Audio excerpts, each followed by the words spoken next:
আপনারা দেখছেন legend Times. বিস্তারিত খবর যাব তার আগে দেখে নেব হেডলাইন্স।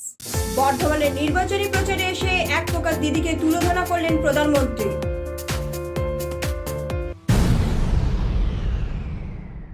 অস্ত্র তৈরির কারখানার হদিশ মিলল ভাটপাড়ায়।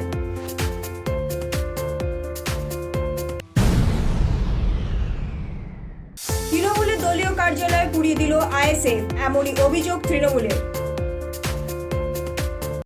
সোমবার ফের রাজ্যে নির্বাচনী প্রচারে রয়েছেন প্রধানমন্ত্রী নরেন্দ্র মোদী। এদিন প্রচারের শুরুতেই তিনি বলেন, নন্দীগ্রামের মানুষ দিদিকে ক্লিন বোল্ড করে দিয়েছেন।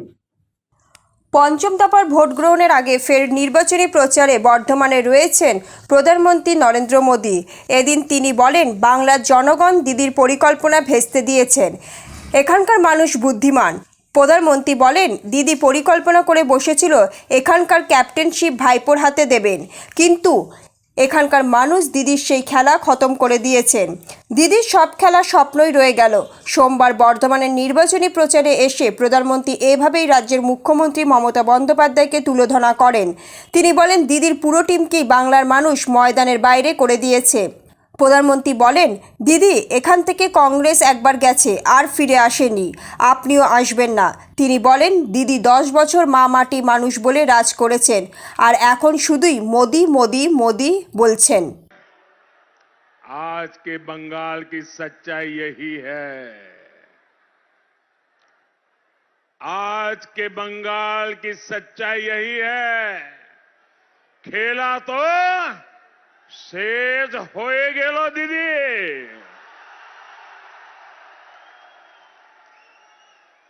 खेल तो खत्म हो गया दीदी।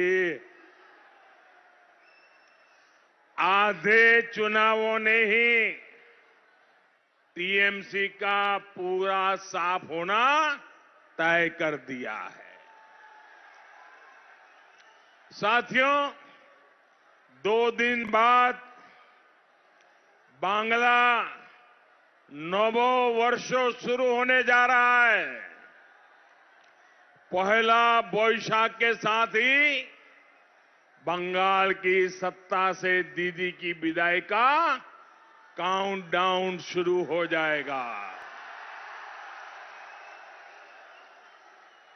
बंगाल के लोगों ने तय कर दिया है, 2 मई दीदी যাচ্ছে। 2 मई ओ दीदी। आदरणीय दीदी, आपके साथी बंगाल के शेड्यूल कास्ट को भिखारी कहकर अपमान कर सकते हैं, लेकिन हमारे लिए, बीजेपी के लिए उनका मान सम्मान सर्वोपरि है। साथियों, अपनी हार सामने देख अब दीदी ने एक नई रणनीति अपनाई है।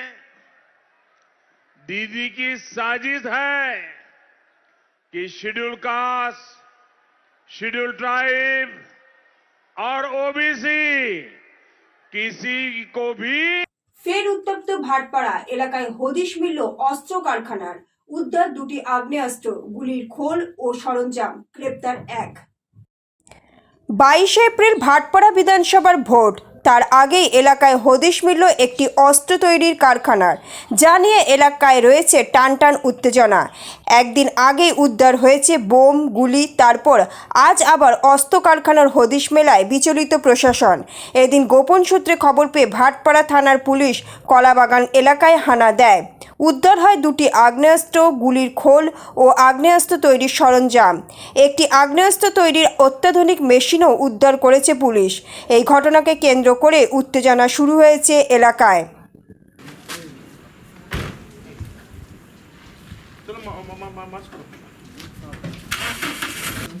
এর উপরে কি আছে?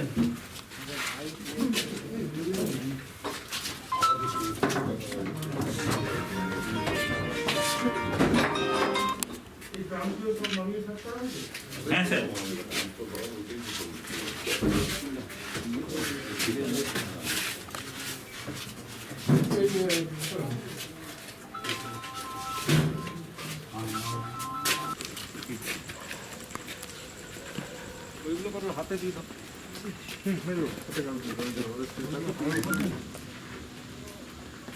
거짓말이 되는 거야. 응, 뜯어. একটুখানি দাঁড়িয়ে তৃণমূলের দলীয় কার্যালয় পুড়িয়ে দেওয়ার অভিযোগ উঠল আইএসএফ বিরুদ্ধে। তৃণমূলের পক্ষ থেকে মধ্যমগ্রাম থানায় লিখিত অভিযোগ দায়ের করা হয়েছে। বারাসতের বাদুতে তৃণমূলের দলীয় কার্যালয় পুড়িয়ে দেওয়ার অভিযোগ উঠল আইএসএফের বিরুদ্ধে। তৃণমূলের অভিযোগ তাদের নির্বাচনী কার্যালয় পুড়িয়ে দিয়েছে আইএসএফের কর্মী সমর্থকরা। এই ঘটনাকে কেন্দ্র করেই সকাল থেকেই এলাকায় উত্তেজনা ছড়ায়। তৃণমূলের পক্ষ থেকে মধ্যমগ্রাম থানায় লিখিত অভিযোগ দায়ের করা হয়েছে। ঘটনাস্থলে রয়েছে মধ্যমগ্রাম থানার পুলিশ। এখনও কোনো গ্রেপ্তারের খবর নেই।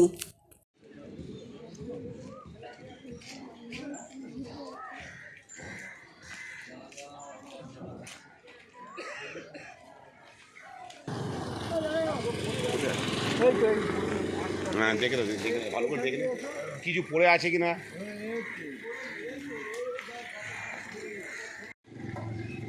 বারাসাত পৌরসভার 21 নম্বর ওয়ার্ডে 176 নম্বর বুথে আমাদের এখানে একটা তৃণমূল কংগ্রেসের কার্যালয় ছিল দীর্ঘদিন ধরে, এবং এখানে নির্বাচন উপলক্ষে চিরঞ্জিত চক্রবর্তীর ফ্লেক্স এবং মমতা ব্যানার্জির ফ্লেক্স লাগানো ছিল। সেটা রাতের অন্ধকারে বিরোধীরা আগুন লাগিয়ে দিয়েছে। এখানে মমতা ব্যানার্জির ফ্লেক্স আমাদের প্রার্থী চিরঞ্জিত চক্রবর্তীর ফ্লেক্স ধরিয়ে দেওয়া হয়েছে, এবং অডিয়েন্সটাও যেটা ছিল সেটাও আগুন লাগিয়ে দিয়েছে, যেটা পুড়ে গেছে। এবং মমতা ব্যানার্জির যে তৃণমূল কংগ্রেসের যে ফ্ল্যাগ ছিল সেটাকেও বিরোধীরা রাতের অন্ধকারে আগুন লাগিয়ে দিয়েছে। এটা খুবই ন্যাক্কারজনক ঘটনা। বাদু এলাকায় বারাসাত পৌরসভার 21 নম্বর ওয়ার্ডে এরকম ঘটনা এই প্রথম ঘটেছে। এটাকে আমরা খুবইভাবে প্রতিবাদ জানাচ্ছি এবং ধিক্কার জানাই এরকম ন্যাক্কারজনক ঘটনা। দলীয় প্রার্থীর হয়ে মুর্শিদাবাদের ফারাক্কায় প্রচারে এলেন রাজ্য বিজেপি সভাপতি দিলীপ ঘোষ। হেলিকপ্টার ময়দান থেকে সোজা ফারাক্কার জাফরগঞ্জের সবার উদ্দেশ্যে রওনা দেন তিনি। মানুষের উপস্থিতি ছিল চোখে পড়ার মতো।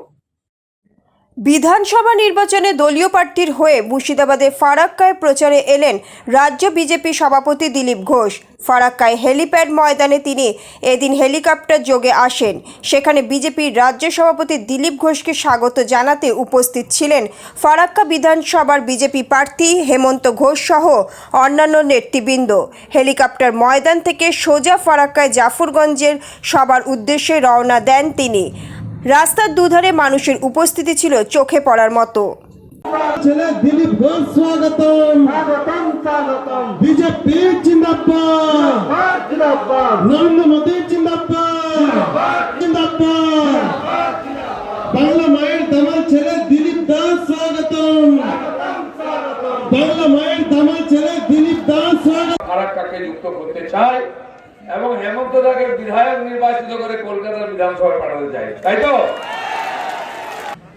কিন্তু এবারে পশ্চিমবাংলায় যে পরিবর্তনের যে ঢেউ চলেছে, আমার মনে হয় সেই ঢেউয়ের সুযোগ এখানকার মানুষ নেবে। একবার ভারতীয় জনতা পার্টির বিধায়ককে নির্বাচিত করে আর বিধানসভায় পাঠাবে, যাতে বিজেপি এবারে যে বিজেপি সরকার হবে সেই সরকার সেই বিধায়কের মাধ্যমে ফারাক্কার উন্নয়ন করতে পারে। সারা দেশে আজকে মুসলমানদেরকে কেউ চমকাতে পারবে কি? ভারতীয় জনতা পার্টির রাজত্বে মুসলমান ভাই বোনেরা সবচেয়ে বেশি সুরক্ষিত। বিজেপির যেখানে রাজত্ব আছে রাজ্য, সেখানে মুসলমানরা ধনী, তারা শিক্ষিত, তারা চাকরি পান, তারা ব্যবসা করতে পারেন। মুসলমান বলে কেউ তাদেরকে কষ্ট দিতে পারে না। আমি যেহেতু মুসলিম এলাকা, এই মুর্শিদাবাদ জেলা পশ্চিমবাংলার সবচেয়ে থেকে তথা ভারতবর্ষের মধ্যে সবচেয়ে পিছিয়ে থাকা জেলার মধ্যে এই মুর্শিদাবাদ জেলা একটি জেলা। গত লোকসভা থেকে দিতে আরম্ভ করেছেন, এবার বিধানসভায় দিচ্ছেন। এবার বিজেপি সরকার আসবে, আর বিজেপি সরকারের সময় আমরা কাউকে ভেদাভেদ করি না। হিন্দু, মুসলমান, খ্রিস্টান, শিখ সবাইকে একসঙ্গে নিয়ে চলি। মোদীজি বলেছেন সবকা সাথ, সবকা বিকাশ আর সবকা বিশ্বাস। আমরা চিন্তায় ছিলাম, কাজকর্ম বন্ধ, কলকারখানা বন্ধ, গাড়ি ঘোড়া বন্ধ, গরিব মানুষ খাবে কি? সবচেয়ে বেশি আমাদের মায়েদের চিন্তা ছিল যে বাড়ির লোককে কি খাওয়াবো, রান্না কি করব। প্রধানমন্ত্রী জানেন তিনি গরিব বাড়ির ছেলে, উনি বলেছেন চিন্তা করবেন না, আমি আপনাদের রেশনের ব্যবস্থা করব। 5 কিলো চাল, 1 কিলো ডাল। রেশন এসছে কিনা, সবাই পেয়েছেন কিনা? সেখানে কি হিন্দু মুসলমান ভেদাভেদ করা হয়েছে? আক্রান্ত বিজেপির বুথ সভাপতি, বাঁশের আঘাতে ফাটলো মাথা। বুথ থেকে ফেরার পর আক্রান্ত, এলাকায় উত্তেজনা। অশান্তি পিছু ছাড়ছে না তৃণমূলের। বিজেপির অভিযোগ, রবিবার রাতে তাদের বারাসতের এক বুথ সভাপতি জামশের মল্লিকের বাড়িতে হামলা চালিয়েছে তৃণমূল আশ্রিত দুষ্কৃতীরা। প্রায় 20 থেকে 25 জনের একটি দল লাঠি, বাঁশ, রড নিয়ে হামলা চালায়। বাঁশের আঘাতে মাথা ফেটে যায় জামশের মল্লিকের। গভীর রাতে জামশেরকে স্থানীয় একটি বেসরকারি হাসপাতালে ভর্তি করা হয়। বুথের সভা সেরে বাড়ি ফেরার পর আক্রান্ত হন এই বিজেপি বুথ সভাপতি। খবর পেয়ে ঘটনাস্থলে পৌঁছায় শাসন থানার পুলিশ। এই ঘটনায় এখন পর্যন্ত কেউ গ্রেফতার হয়নি। এলাকায় রয়েছে চাপা উত্তেজনা। গতকাল রাত্রে হাড়োয়া বিধানসভার শাসন থানার অন্তর্গত আমাদের ভারতীয় জনতা পার্টির বুথ সভাপতি, 18 নম্বর বুথের বুথ সভাপতি জামশেদ মণ্ডলকে তৃণমূল আশ্রিত দুষ্কৃতীরা রড এবং বাঁশ দিয়ে মেরে মাথা ফাটিয়ে দেয়। অবস্থা খুব আশঙ্কাজনক অবস্থায়, বারাসাত হসপিটালে ভর্তি আছে। এখনো পর্যন্ত প্রশাসন আর 2-3 দিন বাকি ভোটের পরিবেশ তৈরি করতে পারেনি। বোম, গুলি, মেশিন নিয়ে তৃণমূল আশ্রিত দুষ্কৃতীরা ঘুরে বেড়াচ্ছে এবং তাকে সাহায্য করছে পুলিশ। সেন্ট্রাল ফোর্স অলরেডি ঢুকছে। অরিজিনাল এবং আসল খেলাটা এইবার শুরু হবে। আপনারা তৈরি থাকুন, তৃণমূলের দুষ্কৃতীদের বলছে। বিজেপির অভিযোগ, বোমা বানতে গিয়ে বিস্ফোরণ ঘটায় আহত হয়েছে 2 জন। তৃণমূলের দাবি, রান্নার স্টোভ ফেটে এই দুর্ঘটনা। আহত 2 জনকে ভর্তি করা হয়েছে হাসপাতালে। এলাকায় ছড়িয়েছে চাঞ্চল্য। বজবজ বিধানসভার নোদাখালীর ডোঙ্গারিয়ায় বোমা ফেটে 2 জন আহত হওয়ার ঘটনায় শুরু হয়েছে চাপানোতর। তৃণমূলের দাবি, বোমা নয়, স্টোভ ফেটেই ঘটেছে ঘটনা। পাশাপাশি তৃণমূল নেতার দাবি, 3টি বোমা উদ্ধার করেছে পুলিশ। গ্রেফতার হয়েছে 1 জন। আহত 2 জনকে নিকটবর্তী হাসপাতালে নিয়ে গেলে আশঙ্কাজনক হওয়ায় তাদের কলকাতায় নিয়ে যাওয়া হয় চিকিৎসার জন্য।